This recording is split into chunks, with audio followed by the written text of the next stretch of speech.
here I am again.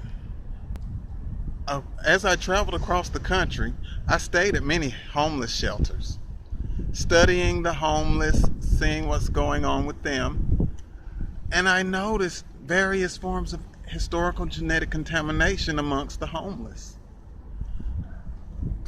Some was, like I said,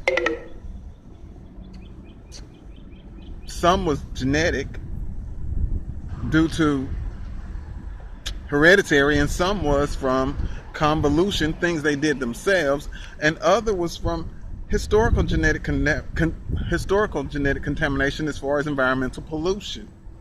I stayed in a homeless shelter when I would go down to the ASU campus every day and study.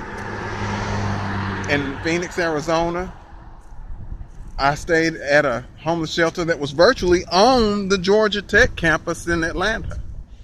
I think that was called the West Campus. They have the East Campus and West Campus. But I ate at one and I would sleep at the other, East and West Campus. I would walk through Georgia Tech every day, go sit down there and study at their pavilions. I took a class on the Georgia State University campus, studying the people, historical genetic contamination, HGC. What do they need? What can we do to keep our environment clean? How do you reach them as far as alternative reproductive practices? Because that issue is coming up. At one time, 40% of the black men who graduated in the United States could not read as well as their counterparts.